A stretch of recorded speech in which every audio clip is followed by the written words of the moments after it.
All set? We'd like to welcome you to DS4. Three of us will be talking about ourselves. I just want to introduce the broad question we're looking at really is how to make architecture within the frame of the Anthropocene, and how one can work from that landscape view towards the design of structures, buildings, and actually working one-to-one with materials. Last year we worked in Estonia, and this year we're going to be working in Bosnia. Our interest is in the borders of Europe, the eastern edges, often kind of post-conflict, post-Soviet landscapes, and also areas with kind of disused, abandoned infrastructures. So first off, we're each going to tell you a little bit about ourselves. Okay, it's working. Yeah. I'm Nicholas. I'm from London. I live very close to the centre.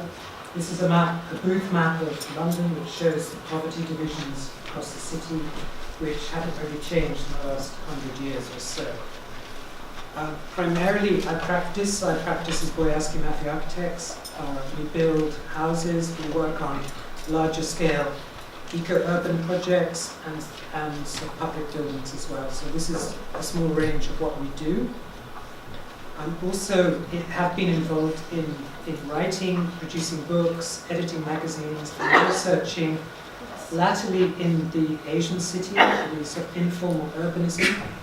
And earlier this year I completed a practice-based PhD called Serious Play, which is looking at the notion of practice as play, based on our own work and research.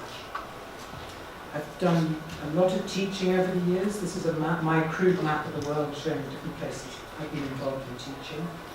Often collaborative ventures, which we're going to describe a little later. So I'm Camila Sotomayor.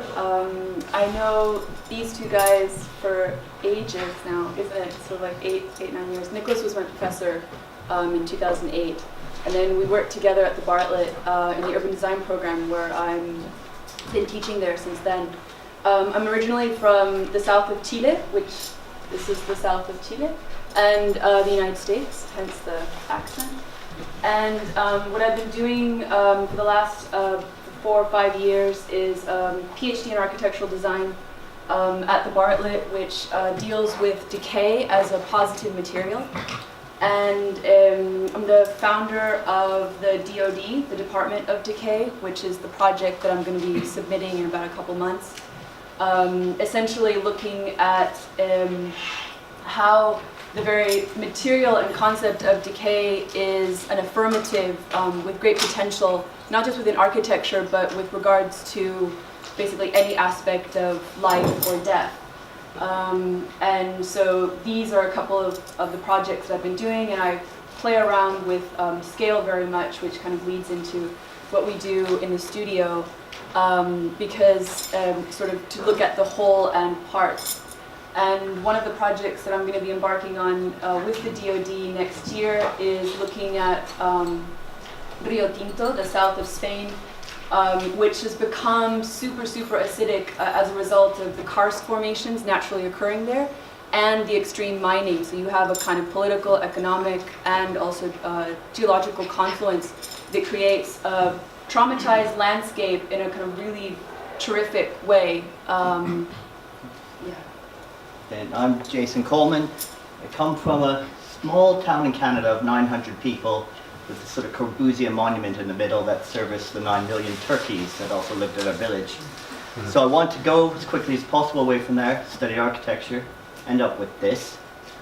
The Berlin Wall came down. I left for Berlin. They said, "Can you build what you did?" I said, "I think so." I said, "Okay." So they had me build, I think it was 192 flats. After that, said a bit bigger, 320, and then 8,000.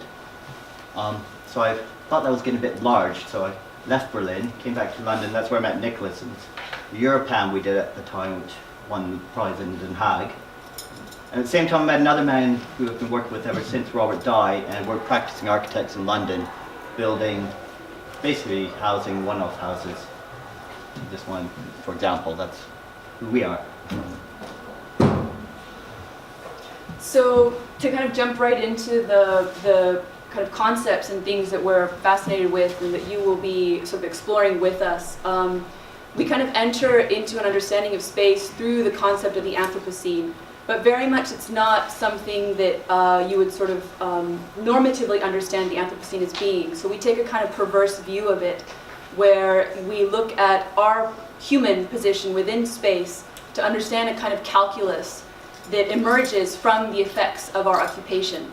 So what we're cycling through here are sort of landscapes at a variety of scales that each relate to each other. But very much this trauma we interpret as being positive and sort of very rich in potential. And so ultimately what that does is we're hoping that kind of through a sort of dialogue, sort of crafting and sort of understanding our own effect within space, we start to talk about not just architecture, but also the way that we sort of fit within an environment, within a room, within a city, within a larger territory, and ultimately sort of push our preconceived notions into a kind of more realistic and also kind of perverse realm. So some of these examples, just to describe what we're looking at, we take sort of real interest in effects of, like, for example, what's been happening in Saudi Arabia as a result of pivot point irrigation, where you see over the course of a very short time what we consider to be a desert completely change into a landscape that would possibly exist on the complete other side of the world. So these kind of confluences are very much what we want to kind of engage with you and sort of understand them as both within their whole, but also within their parts. Again, spatially, through drawing, through making, and also through our sort of physical occupation and our impact in space. So these are some of the things that we sort of, the three of us are sort of fascinated by, especially with regards to methodology. So I don't know if you all are familiar with the work of Trevor Paglen, but he investigated secret societies as a result of the CIA and the FBI in the United States. And they all have these sort of really weird, kooky sort of logos. So don't ask, not your fucking business. They were all sanctioned, sort of legally sanctioned by the U.S. To kind of set out covert operations elsewhere in the world. So you have this idea about sort of something physically within your environment that relates quite deeply to something else, whether it be like a black site or whether it be, again, irrigation. And so these are some of the student work that we had last year and that kind of we've been doing for ages, many years.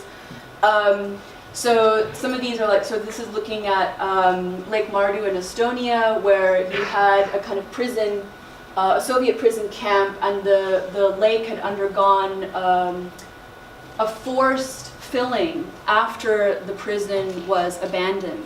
So we very much understand space as a result of human action, which inevitably also turns back to kind of say something about ourselves.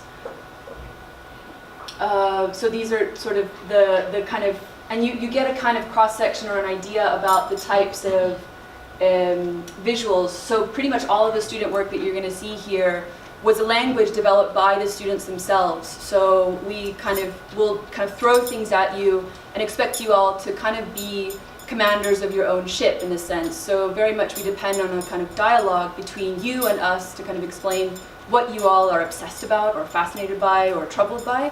And then we will, we'll sort of jump in with you. We're going to talk a little bit about the culture and how we work. I think it's important, and we sort of understand our students through the years as a type of collective brain, so that it's not us teaching and instructing, it's you participating, that you're as much part of it as us in the thinking and the development of where we're headed. So, so when we talk a lot about how do you think, how do you get to an idea, what are the ways we can work in this world, and what it's not designed as an end, a preconceived end, but how do you get to different ideas what design is?